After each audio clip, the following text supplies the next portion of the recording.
Dia mau tarik partai itu. Ya. Tetapi cilakanya partainya nggak mendukung.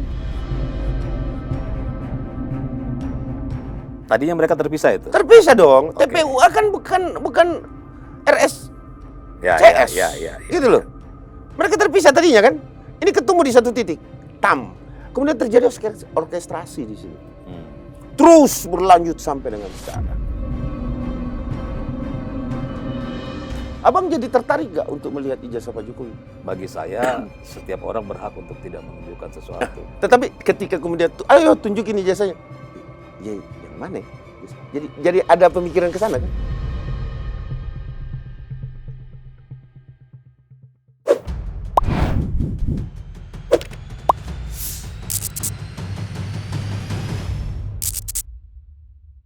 Selamat datang ya, Pak Ade Darmawan, Sekjen Pradi Bersatu. Terima kasih Bang.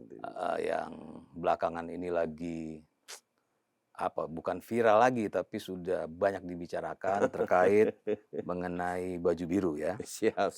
Bang. Jadi waktu di sebuah stasiun TV kan, Ya. Bang Ade itu sempat mengatakan ada tokoh politik ya yang ingin menggoyang pemerintahan untuk menempatkan anaknya, ya. Terus ketika dikejar lagi, Bang Ade bilang, lihat nih, saya pakai baju apa gitu kan. Nah ini masih jadi misteri. Nah sekarang saya berhadapan dengan Bang Ade, saya mau tanya, kenapa sih Bang Ade itu menyampaikan hal itu di sebuah stasiun TV dan ditonton oleh banyak orang? Ya perlu diklarifikasi memang. Saya sudah mengklarifikasi di salah satu stasiun TV sudah bahwa yang dimaksud di situ dalang. Jadi pertanyaan terakhir itu dalang sebenarnya. Yang sering main wayang kan kita tahu siapa ketika di stasiun TV selalu memperlihatkan wayang yang bermain, dan di situ bukan tanda kutip dikatakan bahwa partai biru, ya, baju biru. Jadi berbeda Bang Ted. Jadi kalau kita secara analogi dialog sama dengan pertanyaan pengadilan itu, ya kan, bahwa apakah dia memakai baju biru atau apakah benderanya biru. Nah itu berbeda konteksnya Bang Teddy. Jadi kemarin juga sudah diklarifikasi dengan Bapak ya, Pak Insinyur Joko Widodo, bahwa orang di belakang itu bukan Demokrat, ya, bukan AHY dan lain-lain sebagainya. Dan Demokrat juga sudah mengklarifikasi bahwa dia merasa lega ya dari percakapan itu, bahwa bukan beliau. Karena begini, kedekatan antara keluarga Bapak Insinyur Joko Widodo dengan keluarga Pak SBY itu cukup erat. Dibuktikan dengan adanya Mas Gibran datang ke melihat dan menjenguk Pak SBY. Terus kemudian ada beberapa hubungan yang saya rasa harmonis, guyup ya kalau aku bilang. Jadi kita tidak bisa berbicara kemudian digoreng-goreng gitu kan. Nah baju biru dalam hal ini ya saya tegaskan bahwa itu personality seseorang, bukan partai. Gitu Bang. Saya tidak akan membicarakan ada tokoh lain yang sempat mengatakan partai biru, karena saya tidak berhadapan dengan tokoh tersebut. Ya, betul. Nah, jadi cuma kan saya masih mau mengulik dari pernyataan Bang Ade ini adalah, kalau ini dalang ya, terus artinya ada anaknya dalang dong. Ya kan? Ini kan katanya pernyataan Bang Ade kan adalah ada seorang tokoh politik yang ingin menggoyang pemerintahan untuk menempatkan anaknya. Jadi kan orang ini kan, ini saya ambil dari transkrip ucapan Bang Ade sendiri. Jadi ya kan orang boleh berasumsi. Jadi berasumsi partai biru, maaf saya klarifikasi, baju biru, apalagi Bang Ade bilang ini nih baju biru, terus dikenal masyarakat luas dari dulu. Saya sudah cek, kalau bicara mengenai biru itu adalah identik dengan Partai Demokrat. Kalau bicara partai lain, Ya, tapi lebih banyak apa namanya ketika mengatakan biru itu lebih ke sana gitu ya. Ya, Tapi akhirnya orang kan ini kan orang berasumsi ya Bang Ade asumsi ya. ya, itu hak masyarakat. Ketika bicara biru larinya ke Demokrat, bicara anak bicara ke AHY gitu kan. Nah, Hmm. tapi makanya pertanyaannya anaknya siapa nih? Anaknya Dalang ini siapa? Jadi gini, jadi sekali lagi saya klarifikasi bahwa Hmm. apa pemikiran Bapak, Ini Pak Jokowi ya, ya maksudnya Bapak ini Bapak Bapak Insinyur Jokowi ya. Joko Widodo, pemikiran saya dan pemikiran Bang Sylvester itu tidak boleh satu kolaborasi yang sama. Yes. Nggak boleh. Kenapa? Karena masing-masing memiliki pemikiran dan paradigma berpikir internal mereka, ini apa independen mereka gitu. Termasuk saya. Nah, ketika saya berbicara bahwa itu adalah orang berbaju biru, berbeda persepsinya dikatakan partai biru karena saya tidak pernah menyebut partai Ya, biru. ya. Itu yang pertama. Terus yang kedua adalah kalau dikatakan bahwa anaknya bukan juga saya ngomong. Gitu Nah, ya. itu persepsi mungkin Pak Sylvester. Oke, Nah, oke. jadi inilah demokrasi. Ya, ya, ya, Bahwa ya. kemudian pasal itu disatukan menjadi pemikiran di media, kemudian digoreng-goreng. Nah, yang saya kaget ketika saya melihat menjadi partai biru gitu. Aha, Ya, itu ya, saya ya. bingung. Lah dari mana ini? Kan gitu. Nah, memang dalam setiap semua udah tahu bahwa orang yang sering mengenakan baju biru itu baik itu 2023, Ya. 2020 dimulai ya. Nah, tapi di sini pemanfaatan kata baju biru ini saya lihat juga dia mulai mengarah nih Ke partai. ke partai. Dia mau tarik partai Ya, itu. ya, ya. Tetapi cilakanya partainya nggak mendukung, Ya, ya, gitu. ya. Cilakanya di situ, Bang. Artinya ketika dia mau memanfaatkan momen ini untuk menarik, nah partainya mengingkari itu. Karena kenapa? Karena kita lihat bahasa bahwa bukan orang kita, clear. Ya, ya. Akhirnya sekarang terpojok, Bang. Nah, saya bisa berikan informasi besok pada hari Senin tanggal 4. Mudah-mudahan ini pemeriksaan terakhir buat para saksi pelapor ya yang akan dihadirkan besok jam 11 di Polda Metro. Oke. Bahwa laporan-laporan ini akan bergulir dan dia tidak menjadi satu loh, Bang ya. Dia ada 2 laporan di Polda Metro nih. Nah, saya pisahkan di sini lagi, Bang. Bahwa kemudian ada laporan Bapak sendiri, Pak Insinyur Joko Widodo. Terus kemudian ada laporan Pradi Bersatu beserta relawan-relawannya. Untuk kasus ijazah Kasus pencemaran nama baik. beda. Di sini pencemaran untuk Bapak Insinyur Joko Widodo, delik aduan, kemudian kita delik murni 160, 28 ayat 2, 45. Nah, ini delik umum. Oke, oke. Nah, kemudian ini delik aduan. Aduan. Tetapi di dalam delik aduan ini ada delik umum juga. Oke. Di 27 itu. Dan disatukan juga di situ. Sehingga ini berfungsi sebagai check balances-nya nih. Nah, diperkuat dari mana, Bang? Yaitu keputusan yang keluar saat ini.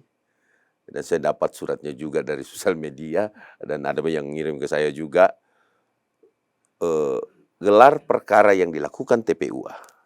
Ya, itu betul-betul case close. Case close. Case close, Bang. Artinya tidak bisa dilanjutkan secara hukum. Ya. Artinya finally. Dia bisa naik kemana-mana nih barang. Dia mau prapit juga nggak bisa. Karena ini bukan SP3. SP2 lead. Penghentian penyelidikan. Nah, ini memperkuat, Bang, tuduhan yang dilakukan oleh Bapak Insinyur Joko Widodo.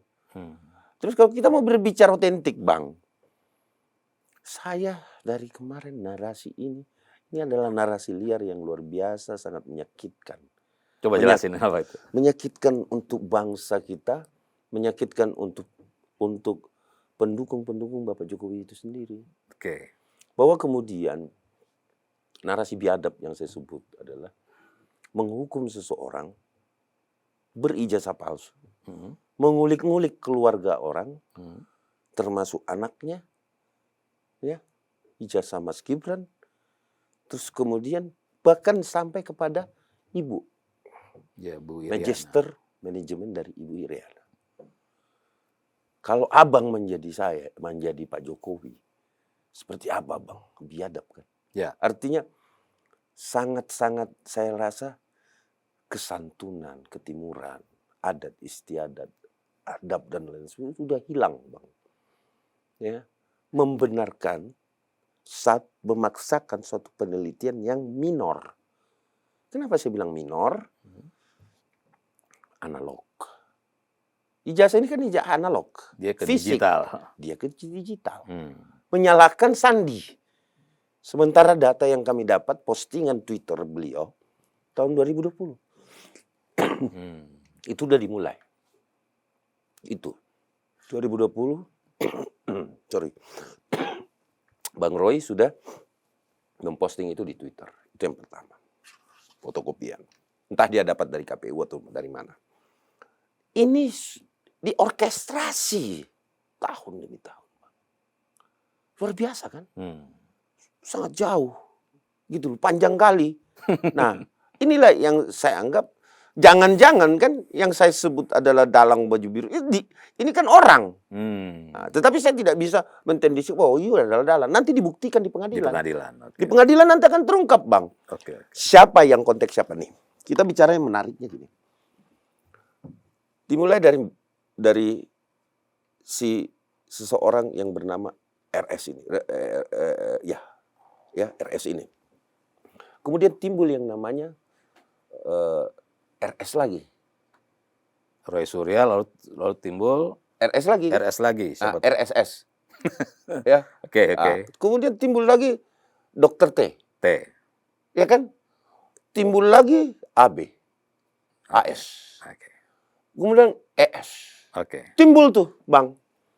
Terus dari persoalan yang Bambang Tri. Ya, 2022. Analogi saya, ini persepsi saya nggak bisa dihukum dengan pemikiran saya. Di sini menanjak tuh TPUA. Ini ketemu di titik tengah nih. Menjadi kelompok.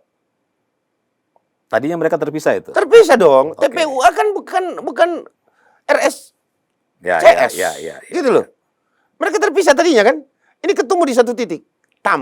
Kemudian terjadi orkestrasi di sini. Terus berlanjut sampai dengan sekarang. Kita buktikan, Bang, bahwa saya berhadapan sendiri dengan penyidik Polda Metro. 6 jam, 4 jam. Bahkan dulu pemeriksaan pertama itu hampir 12 jam. Itu sangat cermat, Bang. Cermat, detail. Detik per detiknya. Kata-katanya, video lengkapnya. Nah, ini sudah sangat cermat. Nah, kalau dikatakan bahwa Polda Metro bisa saja nanti mengkriminalisasi, kan lucu, Bang. Ada seorang yang melanggar hukum, mengatakan bahwa ini adalah kriminalisasi. Sementara kalau hukum itu gini, Bang. Setahu saya, yang saya pelajari bahwa hukum itu pelaku hanya yang bisa menembus hak asasi manusia adalah pelaku tindak pidana. Dia menembus, Bang, ruang hak asasi manusia itu sendiri. Jadi tidak ada kriminalisasi di situ. Yang dikriminalisasi sebenarnya Bapak Joko Widodo. Apa kriminalisasinya? TPUA datang ke Solo, memaksakan untuk melihat ijazah. Bang, kalau sana orang nggak sabar-sabar banget, kalau saya nih, Bang, didatangin rumah saya sekelompok manusia, terus mengatakan, mana ijazah, misalkan saya mantan bupati, saya masakin air panas, saya siram mereka, Bang. Karena udah masuk ke ruang, masuk ke lingkungan saya, terus minta ijazah saya, intimidate. Ini intimidasi murni. 3 bis, Bang, bukan 1 bis nih. Ya, datang ke sana, perlihatkan ijazah, intimidasi, Bang. Dan sampai sekarang penghasutan itu terjadi. Di mana penghasutannya? Saya tanyakan tadi teman-teman di sini. Termasuk Abang. Abang jadi tertarik gak untuk melihat ijazah Pak Jokowi? Jadi tertarik gak? Ini logika biasanya. Kalau saya secara pribadi sih, bagi saya setiap orang berhak untuk tidak menunjukkan sesuatu. Tetapi ketika kemudian, ayo tunjukin ijazahnya. Ya, yang mana? Jadi ada pemikiran ke sana kan? Kebetulan sih enggak. Oh, kalau abang mungkin enggak. Tetapi beberapa orang yang di netizen, coba lihat deh Iya, iya, iya. Kalau komentar-komentar. kita lihat komentar. Tunjukin aja ijazahnya. Iya, iya. Itu terjadi secara fakta bahwa terjadi penghasutan. Iya, iya. Yang menjadi otentik adalah gini. Yang ngeluarin ijazah siapa? UGM. Setelah buat skripsi naruhnya di mana? UGM. Nah, pertanyaan kita kembali, Bang. Yang otentik pernyataan siapa? Bahkan, Bang, nanti kalau ini bergulir ke dalam pengadilan, ya, ini setelah bergulir nih, Bang, ini pasti yang ditanyakan menjadi saksi kunci atau saksi fakta UGM. Apa betul dia berkuliah di situ? Apa betul ini skripsinya betul? Semua UGM. Nah, sekarang UGM aja nggak dipercaya, Bang. Kan aneh, yang otentik. Nah, identik. Puslap 4, Bang. Puslap 4. Belum KPU-nya kan. Ya, ini identiknya. Otentik dan identik. Lu mau lari kemana?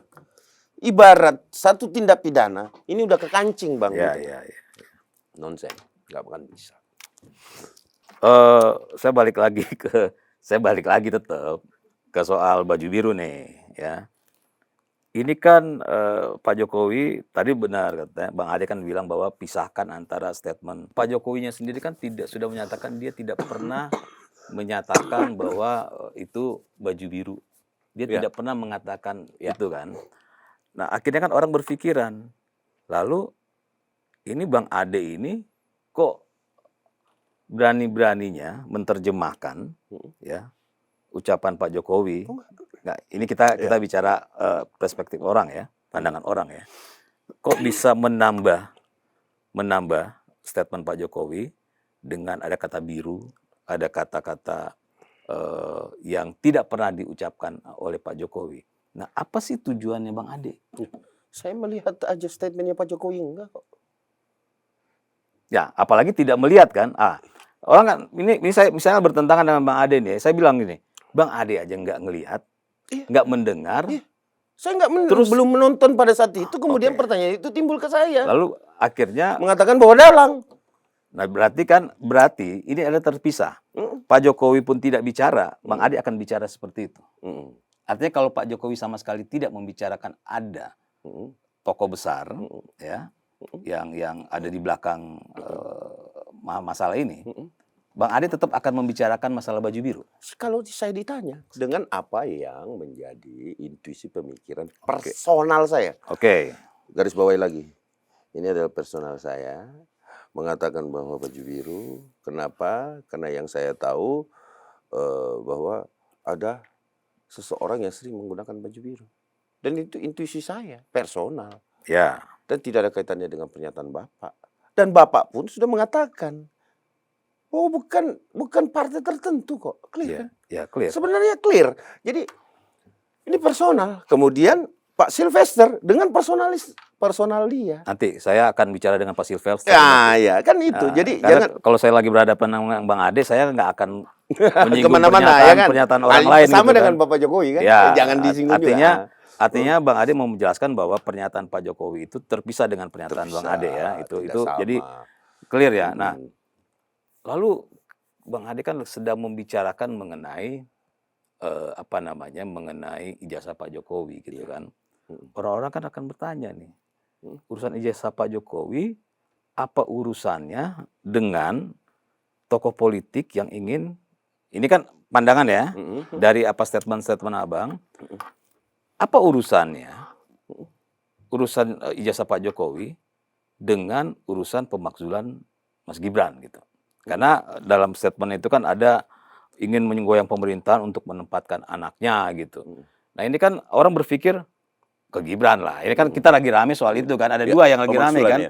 Pemakzulan sama ijazah gitu kan. Nah, sedangkan Bang Ade ini lagi fokus di ijazah gitu kan. Terus kenapa ada statement yang akhirnya mengarah ke, ya kita harus jujur-jujur aja ya, karena kan sudah terbentuk opini publik ya, di mana kasarnya AHY menggantikan Gibran. Ini opini orang tetap ya, opini tidak publik bisa, ya. Jadi kalau itu bisa saya jawab. Kemudian pemakzulan itu tidak akan jalan itu, Bang. Kalau nanya saya secara personal, habis. Nggak segampang itu. Ya, makanya kalau bicara soal pemakzulan tidak bisa jalan, ya ada beberapa pandangan juga mengatakan tidak semudah itu. Ya, karena Mas Gibran sendiri tidak terbukti melakukan apapun ya Yang ada seperti yang mereka pemaksulan itu kan tuduhan. presiden dan wakil presiden. Tidak ada presiden. dikatakan pemaksulan wakil presiden, nggak ada. Ya. Nah, Saya belum pernah melihat ini. Yang dipertanyakan itu adalah kenapa Bang Ade akhirnya masuk ke ranah yang itu gitu. Oh, saya nggak masuk ke ranah itu. Ini kan kembali kepada makanya personal. dijelaskan bahwa benar-benar Pak Ade tidak masuk pada ranah pemakzulan ya. Enggak. Oke, berarti clear ya. Clear. Ini jadi ada Orkestrasi beberapa yang terjadi pada ijazah palsu. Jadi saya tidak masuk ke dalam persoalan pemaksulan dan lain-lain, walaupun itu ada di masyarakat ya isunya ya, tetapi saya tidak membahas itu karena memang kita konsen saat ini untuk bagaimana ijazah ini kasus ujaran kebencian dan fitnah terhadap Bapak Insinyur Joko Widodo itu selesai. Oke. Itu dulu. Oke, jadi saya tertarik tadi bukan alasan ya pernyataan Bang Ade bahwa Pak Jokowi itu kan dengan Pak SBY sakit berkunjung segala macam gitu Kalau kan. itu saya nonton. Ya kan. Nah, bukankah memang seperti itu di politik kita gitu? Ini kan pertanyaan orang. Iya. Walaupun bermusuhan Pak Soekarno aja ya dari para founding father kita aja walaupun secara politik berbeda ya kita nggak bicara bermusuhan berbeda tapi kalau untuk secara kemanusiaan tetap harus terjaga gitu kan. Nah, pertanyaan kan kita karena sudah terbangun asumsi-asumsi nih ya. Yang menyebabkan akhirnya Partai Demokrat pun ya suka tidak suka akhirnya memberikan statement bahwa itu kita mungkin akan pikirkan untuk melakukan melaporkan dan segala macam. Sudah ada statement itu, mau tidak mau itu sudah ada di media gitu kan. Nah, orang akan bilang, Pak Ade, itu kan biasa orang berbeda pandangan politik ingin mengambil kekuasaan, sama lah kayak calon-calon presiden waktu itu dia berdebat bertentangan tapi setelah itu dia berpelukan gitu kan. Nah, mereka masih menganggap Bang Ade ini masih mengarah ke sana gitu, mengarah ke urusan Partai Biru walaupun bukan Bang Ade yang ngomong Partai Biru kan. Karena mau tidak mau ini menjadi besar karena ada statement Bang Ade di media. Itu mau tidak mau, suka tidak suka ya. Nah, ini apa yang mesti Bang Ade clearkan agar supaya nih tidak terus berkembang gitu. Ya, saya cuma satu hal lagi saya sampaikan lagi. Saya kembali lagi menjawab bahwa itu adalah intuisi pemikiran personal yang tidak mengarah pada salah satu partai tertentu. Oke? Orang berbaju biru. Oke. Karena memang orkestrasi wayangnya dan lain-lain sebagainya, kemudian keterlibatannya dalam satu pertemuan-pertemuan tertentu. Artinya itu yang saya pikirkan, bukan partai politik tertentu. Nah, terus yang kedua tadi saya menarik yang ditanyakan terkait mengenai ini pengen mengambil kekuasaan. Saya rasa konteks 2029 masih jauh banget ya. Saya rasa kalau memang ada kontestasi terhadap pencalonan presiden nanti, ya kita tidak bisa menutup kemungkinan kalau kita berintuisi secara melihat era zaman saat ini, bisa saja kan nanti si A berpasangan dengan si B, bisa saja si B dengan si A. Ya, itu bisa saja, itu hukum alam dan biarkan itu menjadi satu kontestasi yang menurut saya bukan dengan cara-cara yang menghujat salah satu pihak, tetapi bagaimana kontestasi itu dapat manfaat dari masyarakat dan merasa bahwa ini adalah pemilu senang-senang sesuai dengan apa yang kemarin kita lalui ya. Senang-senang, kemudian adalah pesta demokrasi yang bagus, ya kan? Nah, tetapi pihak yang kalah pasti tidak akan pernah puas, Bang. Ya, itu pasti. Kita nggak bilang pihak yang kalah dalam arti kalah kontestasi, tapi ada orang yang tidak ikut kontestasi, tapi dia tetap merasa kalah, ada juga. Ada juga, Bang. Ada juga yang memang ketika dia sudah kalah, ya, dia nggak akan menerima itu. Kurang move on. Kurang nggak move on sampai sekarang. Nah, makanya lah, tunggulah. Berikanlah hal-hal yang baik terhadap bangsa ini, masyarakat kita, publik kita, dengan mengkampanyekan diri kita dengan yang wise, yang bagus. Saya rasa akan dipilih, Bang. Jadi nggak usah takut, nggak kebagian tempat, pasti kebagian, Bang, kalau itu memenuhi, kan begitu ceritanya. Jadi saya anggap bahwa apapun pernyataan Bapak, kan kemarin sudah menyatakan bahwa udah bukan ini, dan tentunya kami juga menyampaikan bahwa itu bukan partai tertentu. Yeah. Saya rasa kita clear, selesai. Marilah kita saat ini, kalau saya secara personal dan teman-teman yang ikut dalam gabungan kami, Advokat Public Defender, itu akan kejar terus. Kami akan kejar terus. Penyidik ini sudah naik sidik, ini harus segera masuk ke peradilan. Harus ada penetapan tersangka. Dan harus segera diperiksa, Bang. Jadi jangan sampai nggak diperiksa juga, kan. Nah, ini saya lihat udah terlalu lama ini. Kok tiba-tiba Polda Metro juga memanggil kami lagi kembali, mungkin untuk memfikskan lagi kembali, melihat lagi kembali, bukti-bukti kita ulang lagi, atau ada bukti tambahan yang perlu ditanyakan dengan kami, sehingga kami dipanggil kembali pada hari Senin besok. Oke. Gitu, Bang. Jadi begini, Bang Ade ini kan selain seorang orang yang berkecimpung di dunia hukum, ya, sudah lama. Tapi saya melihat dari berbagai statement Bang Ade juga ya bisa dibilang sebagai seorang politisi juga lah, ya.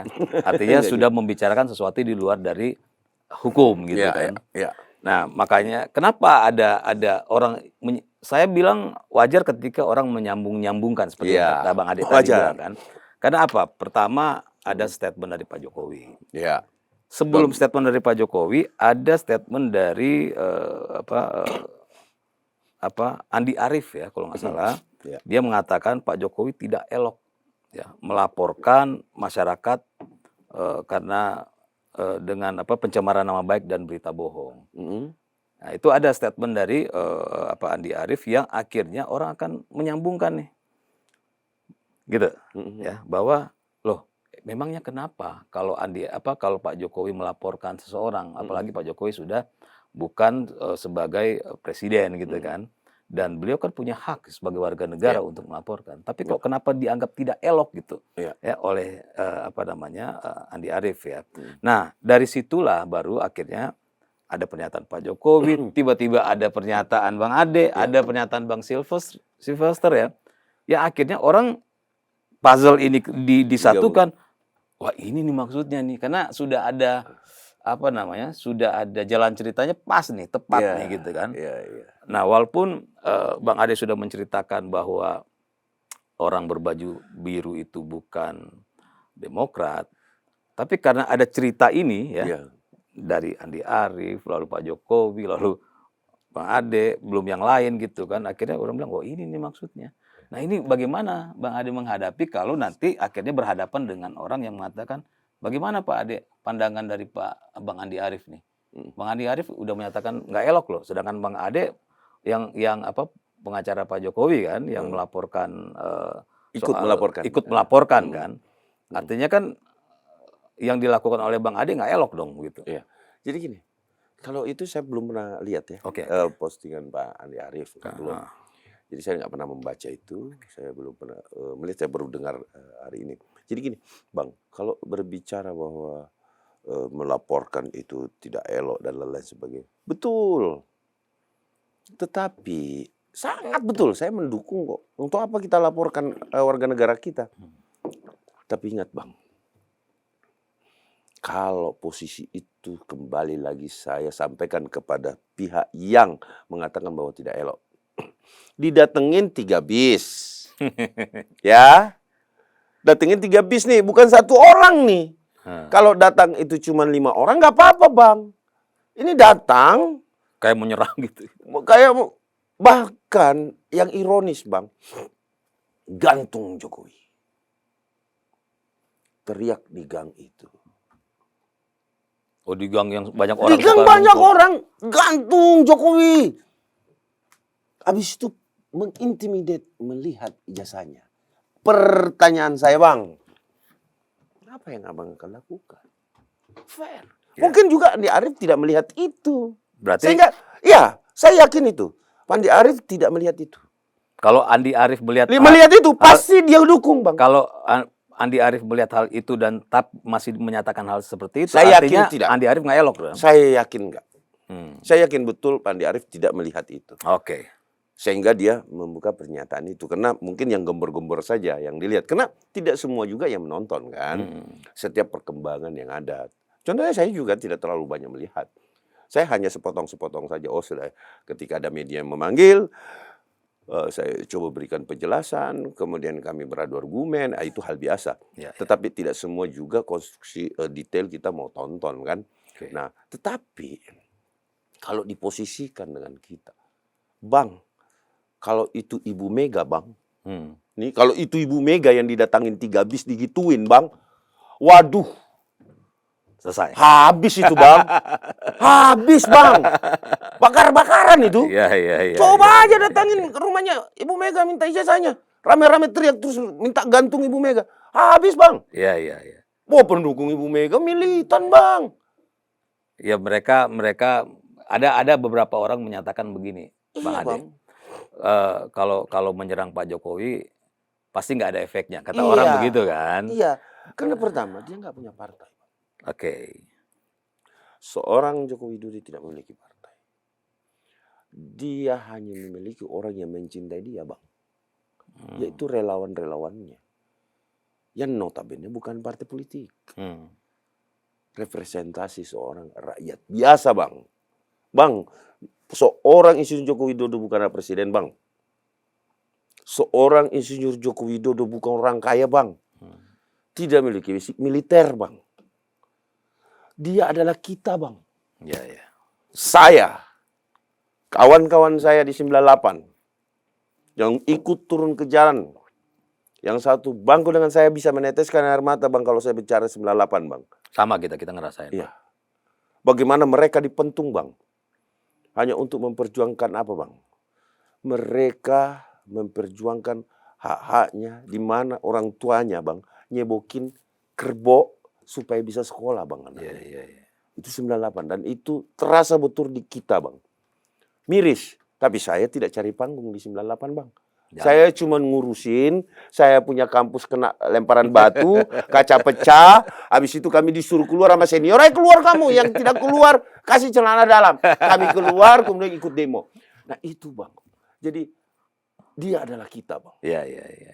Dan ingat, ada satu hal yang saya connect dengan Bapak Insinyur Joko Widodo. Kami selalu menganggap satu hal, Bang. Gumantum tompo cantolan. Apa itu adalah ilmu yang kami miliki mungkin. Kesadaran yang kami miliki. Dan saya tahu bahwa Pak Insinyur Joko Widodo dan para petinggi itu mengerti apa yang dimaksud dengan gumantum tompo cantolan. Artinya dia tidak pernah bercantol kepada siapapun kecuali Allah. Dan ingat, Bang, pertolongan Allah akan turun kepada orang-orang yang seperti itu. Ikhlas, Bang. Ikhlas. Beli ikhlas. Oke. Apapun itu.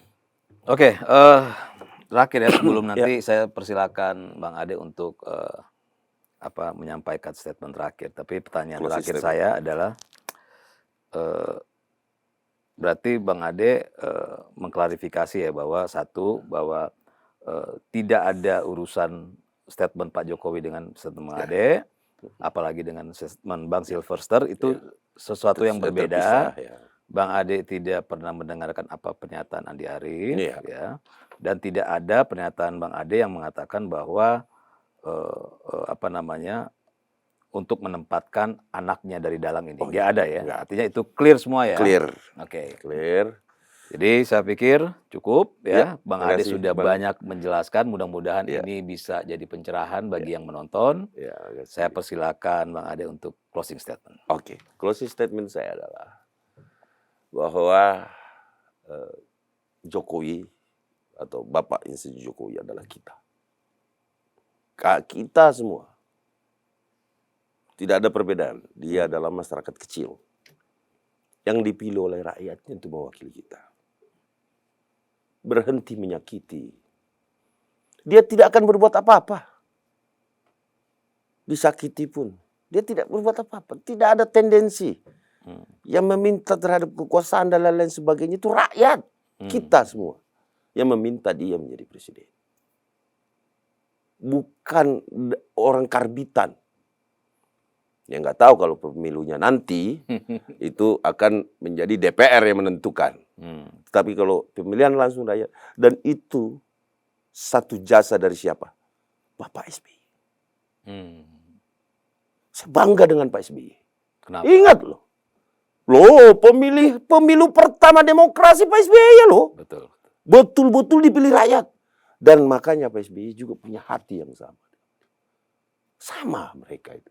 Mereka adalah bapak bangsa yang memiliki hati sama-sama dipilih rakyatnya. Jadi dia tahu betul bagaimana sakitnya seorang rakyat. Itu dari saya. Kita jangan memisahkan antara bapak-bapak kita yang Terima kasih. Terima kasih. Oke, Terima kasih, Bang. Jadi nanti teman-teman yang nonton video ini silakan untuk memberikan komentar dan menanggapi nanti komentar-komentar yang kita lihat layak untuk kita tanggapi akan kami tanggapi. Terima kasih. Momennya jago bang. Kalau ke gedung ya bos, tidak ada bis. Ban kebakar semua, ikut demo lah bos. Biar nyampe ke rumah gitu loh.